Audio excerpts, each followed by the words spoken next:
ఏమే మేము ఇద్దరం కలిసి పొలం కాడికి పోయేస్తాం. అమ్మ నాన్నకు బీపీ టాబ్లెట్ ఇచ్చి మర్చిపోకు. ఏమే మధ్యాహ్నం వాళ్ళిద్దరికి అన్నం పెట్టు. మా సాల్ సిద్ధు అత్తమ్మ వాళ్ళని ఎట్లా చూసుకుంటావు మాకు తెలియదా? ఏదో రోజు మీరు చెప్తూనే చెప్తున్నట్టు. చెప్పింది చాలు కానీ ముందు పొలం కాడికి పో. సరే బాను బండి అక్క ఇవాళ నాకు అస్సలు శాతం అయితే లేదు. ఇంట్లో పని నువ్వు చేయరాదు. అయ్యో దాందేం చెల్లి నేను చేస్తుంది, నువ్వైతే రెస్ట్ తీసుకో. రితిక ఇక సాత కాకపోతే నువ్వు వండకపో అమ్మ, వంట నేను చేస్తుంది. అయ్యో అదేందత్తమ్మా, ఇద్దరం కోడళ్ళం మేము ఉండగా నువ్వు చేసుడేంది? ఆయన చూసేటోళ్ళందరూ ఏమనుకుంటారు? మేమిద్దరం చేసుకుంటాను వద్దు. సిద్ధు మనకెంత వస్తున్నది? ఎందుకే దగ్గర దగ్గర ఓ 10 ఎకరాల దాకా ఉన్నది. మనకెంత వస్తుంది? 10 ఎకరాలంటే ఓ 5 ఎకరాల దాకా వస్తుంది. అయినా ఇప్పుడు ఆ ఎకరాల గురించి ఎందుకే నీకు? ఇంకెన్ని రోజులని పల్లెటూరులో మట్టి విసుకుంటుండాలి? ఎట్లా మన భూమి ఖాళీగానే ఉంటుంది కదా. మా అన్నయ్యోళ్ళు హైదరాబాద్లో రియల్ ఎస్టేట్ చేస్తారు. మనం కూడా అలా పెట్టుబడి పెట్టినాం అనుకో ఫుల్ లాభం వస్తుంది. మీ అమ్మ నాన్నతో మాట్లాడి ఆ భూమి అమ్ము. ఉంటుందా నీకేమైనా పిచ్చిలేసిందా అనే? 10 ఎకరాల భూమి అది పంట పొలం, పైసలు వస్తలేవా? దాంట్లో పట్టు పండుతలేవా? నేను కూడా అదే చెప్తానా, పంట పొలాలు అయితేనే రేట్ ఎక్కువ వస్తుంది. మంచిగా అమ్ముకొని పోయి అక్కడ సెటిల్ కావచ్చు. అంతేనా? అంతే, పోయి మాట్లాడుకో. ఇప్పుడు మనకు వచ్చే పాలు భూమి అమ్ముకొని హైదరాబాద్లో ఏదైనా బిజినెస్ చేసుకుందాం అంటే సెటిల్ అవ్వచ్చు మంచిగా. ఈ భూమి అమ్మితే ఏమైతే అని చెప్పు. ఏమో మా బాపు అమ్మ ఏమంటారో తెలియదు. ఏమనుడేంది, మన పాలు మనం అమ్ముకొని పోతాం అంతే. అంతేనా? అంతే. సరే ఇవాళనే అడుగుతుంది. ఈ తమ్ముడు నువ్వు రితిక మాట్లాడుకుంటుంటే నేను విన్నా. ఏమనుకుంటుర్రే వాళ్ళిద్దరు? ఇగో వాళ్ళకి వచ్చే పాలు అమ్ముకొని హైదరాబాద్లో వ్యాపారం చేద్దాం అనుకుంటున్నారు. మరి నేనేం చేయాలి? అది కాదండి, ఇగో నా తరపు చుట్టాలందరూ లైఫ్లో మంచిగా సెటిల్ అయి ఉన్నారు. నేనే ఇక్కడ పల్లెటూరులో పెండ విసుకుంటూ కూర్చున్నా. నాకేం తక్కువ చెప్పండి? వాళ్ళందరినీ కలిసినప్పుడల్లా వాళ్ళందరూ నువ్వు కూడా హైదరాబాద్ రావచ్చు కదే, మంచి వ్యాపారం చేసుకోవచ్చు కదా, ఈడు ఉండొచ్చు కదా అని అంటున్నారు. అందుకే మనకు వచ్చే పాలు మనం కూడా అమ్ముకొని మంచిగా హైదరాబాద్ పోయి ఏదో ఒక వ్యాపారం చేసుకున్నాం. ఏమంటారు? సరే అమ్మ నాన్న అడుగుతుంది.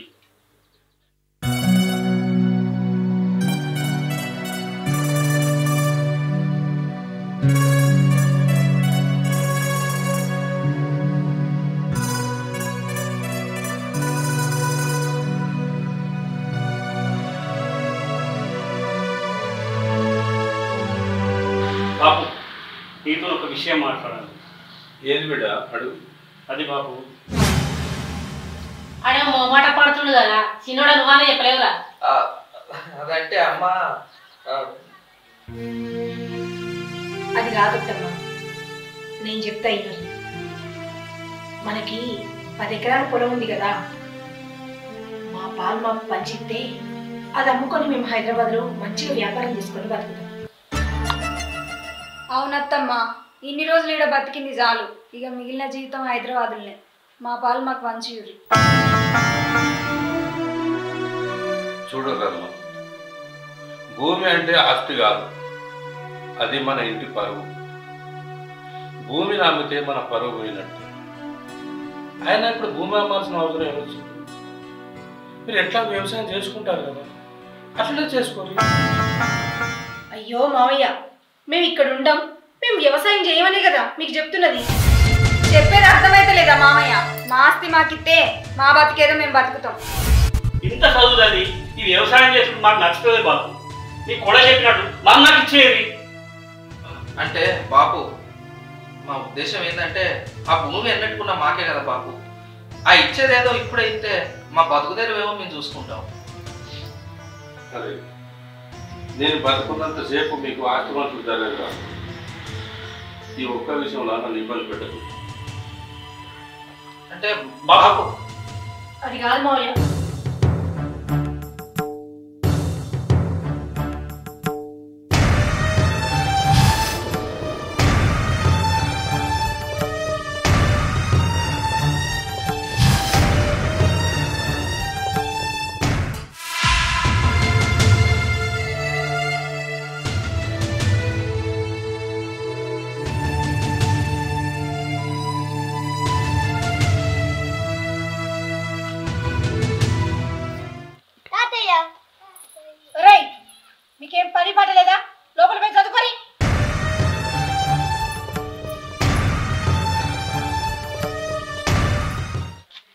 అమ్మా కొంచెం ఛాయ్ రేపు. చాయ్ నీళ్ళు కాదు కదా, పచ్చి మంచినీళ్ళు కూడా మీకు ఇయ్య. అదేందమ్మా గట్లంటాను? మేం చెప్పింది మీరు చేయనప్పుడు మీరు చెప్పింది మేమెందుకు చేయాలి? ఏం తెలియనట్టు మాట్లాడకురి మామయ్య. అక్కేమంటాందంటే ఎవరి ఆస్తాలకు రాసిస్తే మా సందన మేము బతుకుతాం అంటాంది.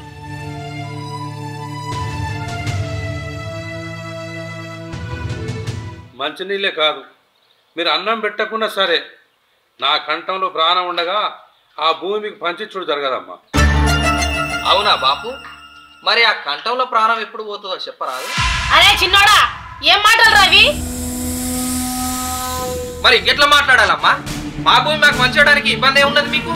మీ మంచిగా బతుకుడు మీకు ఇష్టం లేదా? ఆయన ఆలోచించడం కూడా మీ గురించేరా, కానీ మీకు ఇప్పుడు అర్థం కాదు. అర్థాలు ఎవరికి కావాలమ్మా? మాకు ఆకలినప్పుడు పెట్టినప్పుడు.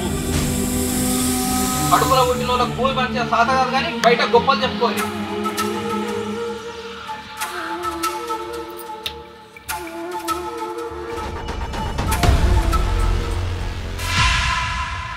అరే రందికొద్దున్నాయిందిరా, చెప్పులేంది ఏమైంది చెప్పు.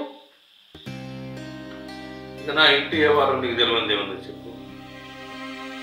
కొడుకులు కూడా హైదరాబాద్కు బతుకుతారట, వ్యవసాయం చేయరట.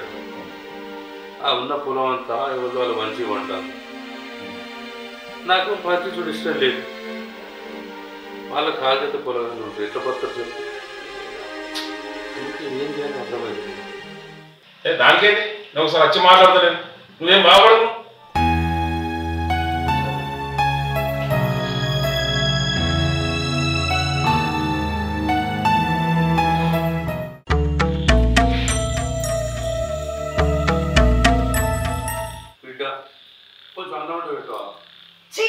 మీ మొక్కలకు అన్నమేసి అలా మీ కట్టికమైన మనుషులతోటి మమ్మల్ని ఎంత బాధ పెడతారు. మా భూమి మాకు రాసిరంటే అసలే రాసి అని అంటారా? మీ కడుపులు అట్లనే మాడి సావురి, అన్నం మాత్రం వేస్తున్నాను.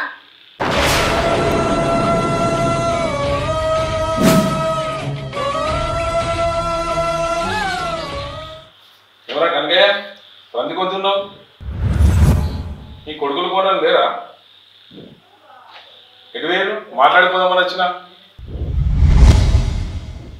పిల్లలకు బిస్కెట్లు ఇచ్చిన ఈ వాళ్ళు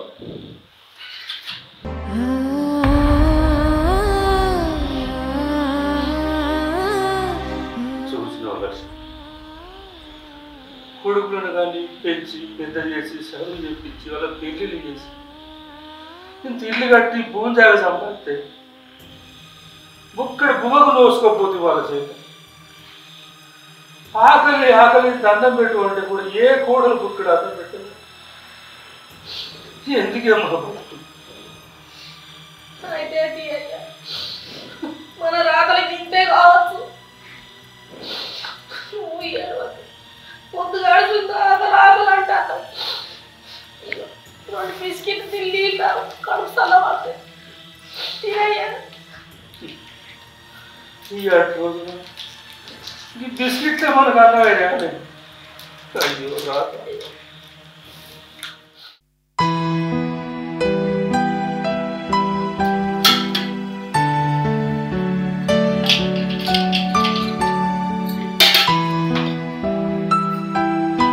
సీత కొన్ని మంచి తీసుకురా.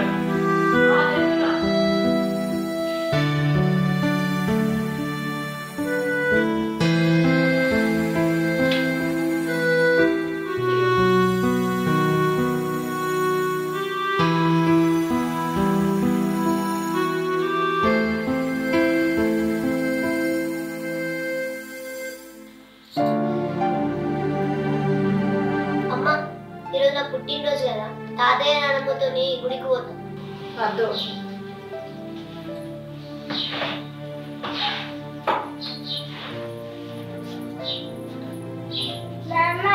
కూడా నాన్నమ్మ తాతయ్యతో గుడికి ఏం అవసరం లేదు, ఇంట్లోనే ఉండు. తెల్లారులైతే బడికి పోని సాత కాదు, కానీ వాళ్ళతో గుడికి పోతావా? సైలెంట్ ఉండు, ఎక్కడికి పోయేది లేదు. అరే ఇవి ఒక్కప్పుడైనా మాయపడదోలురా, గుడికి వేస్తాం. ఆస్తి మొత్తం వీళ్ళ పేరు మీద రాసినట్టు చెప్తాను. భలే చెప్పినావన్నా, ఆస్తి మనకు రాసియారు, వీళ్ళకి రాసియారు. ఏదో పిల్లలు సంబరపడుతున్నారని పంపుతున్నాం. ఈ ఒక్క పూటైనా సంబరపడు. ఇంట్లో ఏడ్చుడు వీలైతే లేదు కదా, గుడికాడికి పోయి బాగా ఏడ్చినారు.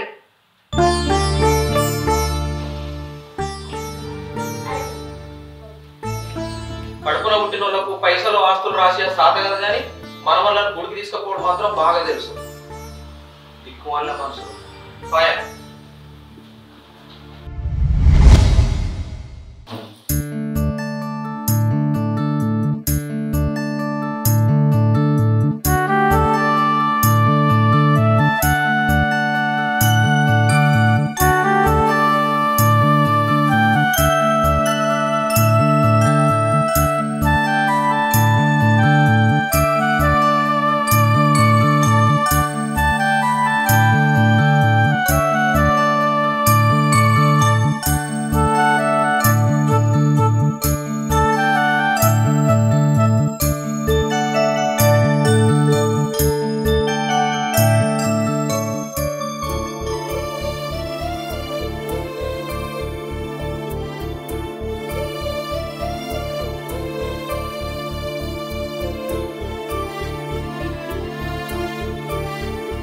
తాతయ్య, ఈరోజు మా పుట్టినరోజు కదా, మాకేం గిఫ్ట్ ఇవ్వవా?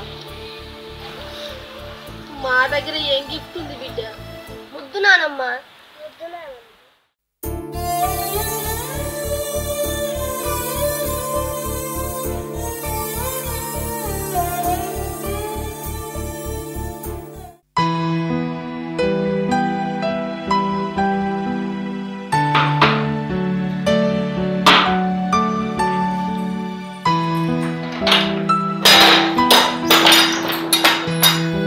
ఏంటి బయట చలి బాగా పెడుతుందమ్మా.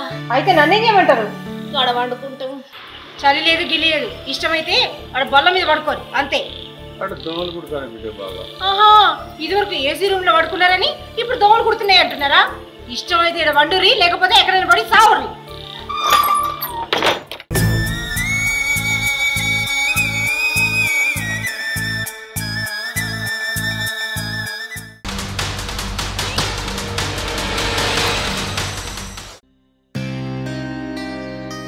మీ అమ్మా నాన్నను మన పాలు మనకు పంచేయమంటే అస్సలు ఇంటలేదు. మీరు వాళ్ళ సొంత కొడుకులే కదా, ఎందుకు ఇట్లా చేస్తున్నారు? ఎందుకు వాళ్ళకి అంత గర్వం?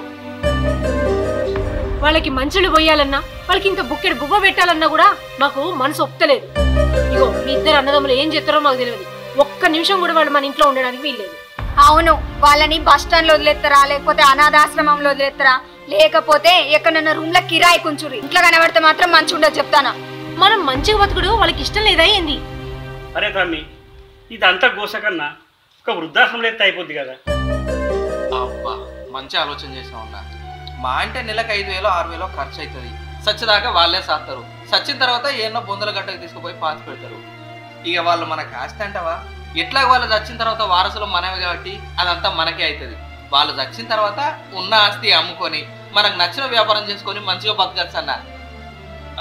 ఇంకా ఆశం ఎందుకు మరి? ఇయర్లో రేపు మాట్లాడితే అయిపోతుంది కదా. రేపు దాకా ఇప్పుడే పోయి మాట్లాడదాం. వదిలే చెప్పింది నిజంగా అన్న. పోయి ఎక్కడ నన్ను అడిగద్దంట.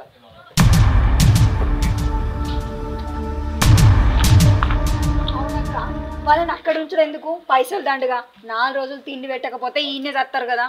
అయ్యో చెల్లె, వాళ్ళని చూస్తే ఇప్పుడే చచ్చేటట్టున్నారా? ఇంకో 20 ఏళ్ళైనా వాళ్ళు చావరు. ఇగో ఆ వృద్ధాశ్రమంలో పడేస్తే అక్కడే పడి చస్తారు.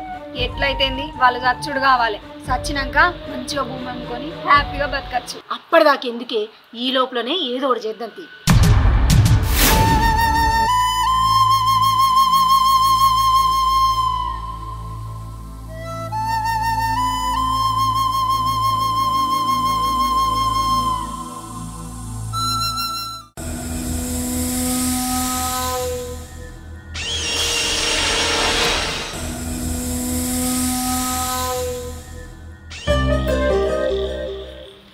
సిద్ధు మన ఊరి వాగోటకు మీ అమ్మ నాన్న అనిపోయింది.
తాతయ్య నానమ్మ తాతయ్య లే తాతయ్య తాతయ్య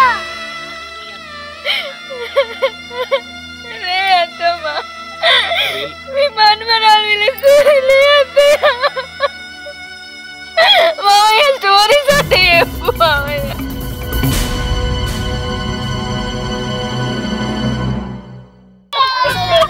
అమ్మా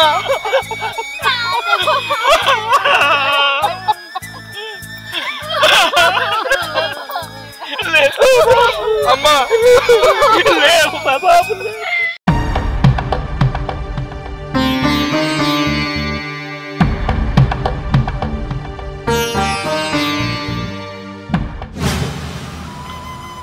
ఇవి మా తదనంతరం మీ అమ్మ నాన్నకి ఇయ్యదు.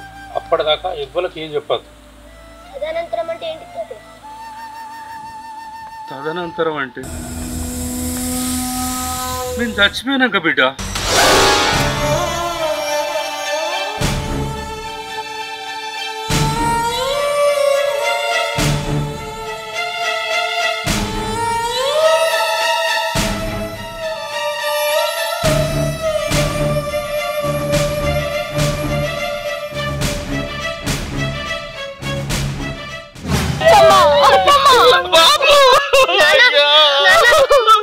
తాతయ్య మా పుట్టినరోజు ఇచ్చిండు.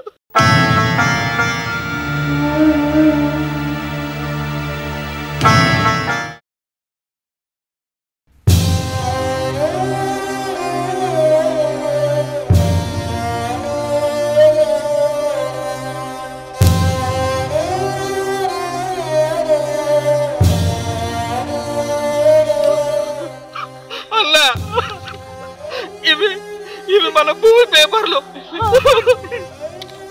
అయ్యో అయ్యా మళ్ళీ భూమి మొత్తం మన పిల్లల పేరు మీద రాసిర్రు.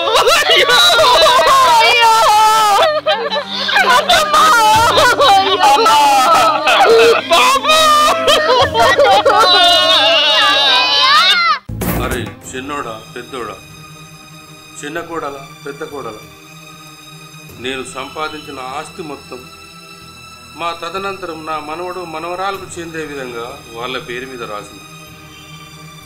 మీ పిల్లల మీద మీకు ఎంత ప్రేమ ఉందో నా పిల్లలైన మీ మీద కూడా నాకు అంతే ప్రేమ ఉంటుందిరా. భవిష్యత్తులో మీ పిల్లలకు ఏ లోటు రాకుండా ఉండాలని ఆ ఆస్తి మీకు ఇయ్యలేదు. చివరగా ఒక మాట చెప్తుంది, ఆ భూమి మనకు కన్న తల్లి లాంటిదిరా. అది మీ పిల్లలకే కాదు, వాళ్ళకు పుట్టిన పిల్లలకు, మళ్ళా వాళ్ళకు పుట్టిన పిల్లలకు కూడా పనిచేస్తుందిరా. దయచేసి ఆ భూమిని అమ్మకురా, దయచేసి ఆ భూమిని అమ్మద్దురా, అమ్మద్దురా.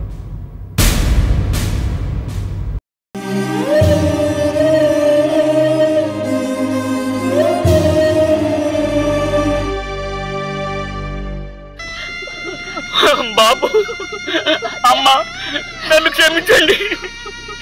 ఇంటికి పెద్దనేనా, బుద్ధిలో మాత్రం చిన్నందుకు ఆలోచించిన. మీ ఆలోచన మా పిల్లల గురించిని తెలుసుకోలేకపోయినా బాబు. అమ్మా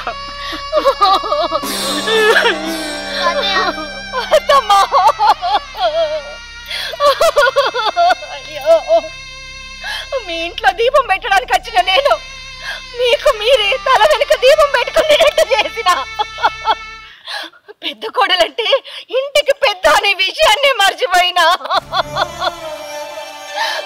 పట్నం మోసలో పడి మీకు మాడి కట్టినట్టు చేసిన. నన్ను క్షమించుర్రి, నన్ను క్షమించుర్రి. మీరు గిన్నెని చాయ్ నీళ్ళు అడిగితే వచ్చి మంచి నీళ్ళు కొడియని మా విషయాన్ని. మీ ప్రాణం ఉన్నంత వరకు మా పిల్లల గురించి మీ ప్రాణాలు కొట్టుకున్నాయి.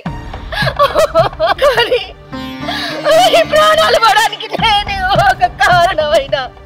నన్ను క్షమించండి అమ్మా. మీరు మమ్మల్ని ఎప్పుడు ఒక కోడలు లెక్క చూడలేదు, కన్న కూతురు లెక్క చూసిరు. అసలు మిమ్మల్ని రాక్షసు లెక్క చూసిన. అయ్యో మమ్మల్ని క్షమించండి, మమ్మల్ని క్షమించండి. నేను అందరికీ అన్నది నేనే, ఈ ఆస్తి గురించి మొదలు పెట్టింది నేనే, ఈ చావుకి కారణం నేనే. అత్తయ్య నన్ను క్షమించు.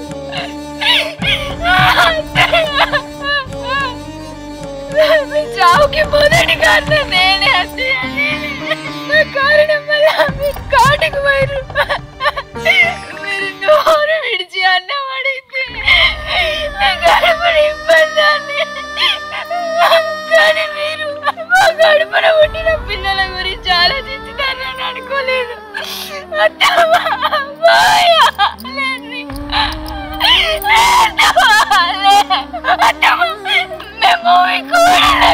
కూతుర్లను మరో జన్మంటూ ఉంటే నీ గడుపులే కూతురుగా పుడుతుందయ్యా. అమ్మా బాబు నన్ను క్షమించరా బాబు, నీ కంఠంలో ప్రాణం పోనాలి కోరుకున్న కసాయి కొడుకులు నేను బాబు. తల్లిదండ్రులంటే వాళ్ళ పిల్లల గురించే కాదు, వాళ్ళకు పుట్టిన పిల్లల గురించి ఆలోచిస్తారని నేను తెలుసుకోలేకపోయినా బాబు, తెలుసుకోలేకపోయినా. ఆస్తి ఆస్తి అని మిమ్మల్ని అనరాలి మాటలల్లా, కానీ నిజమైన ఆస్తి మీరే అని తెలుసుకోలేకపోయినా బాబు, తెలుసుకోలేకపోయినా. నన్ను క్షమించు బాబు. ఎప్పుడు చూడు ఆస్తి ఆస్తి అని మిమ్మల్ని చిత్రహింసలు పెట్టినా, కానీ ఆస్తి మా పిల్లల పేరు మీద మీరు రాస్తారని మేము గ్రహించలేకపోయినాం అమ్మా. మిమ్మల్ని అనరాని మాటలతో ఎంత బాధ పెట్టిందో, మీ మనసు ఎంత బాధపడ్డదో నాకు ఇప్పుడు అర్థమవుతుంది బాబు. అరే ఏ మనుషులరా మీరు? ఆస్తి మీ పిల్లల పేరు మీద రాసిన తర్వాత మీరు మీద పడి ఏడ్చుర్రా? బతుకున్నప్పుడు మీరు మంచిగా చూసుకున్నారా? అంతే డబ్బుకే విలువ ఉందారా? ఈ సమాజంలో మీ అటువంటి వాళ్ళు ఎంతో మంది ఉన్నారా? బతుకున్నప్పుడు బుక్కడు భూబ పెట్టే సాధ కాలేదు. అరే చచ్చిపోయినాక లక్షలు ఖర్చు పెట్టినాం, వేలు ఖర్చు పెట్టినామని గొప్పలు చెప్పుకుంటారు. చిన్నప్పటి నుంచి మిమ్మల్ని పెంచి పెద్ద చేసి చదివిపించి మీకు ఆస్తి కూడా పెట్టి మీకు ఇస్తే మీరు వాళ్ళకు చివరికి ఇచ్చే కానుక ఇదేనారా? అసలు వాళ్ళే లేకపోతే మీరు ఎక్కడి నుంచి వచ్చిర్రా? వాళ్ళు ఏం కొనుక్కున్నారా? పూటకు బుక్కడు బువ్వ తప్ప. అన్యాయంగా వాళ్ళని చంపేత్తిరు కదరా.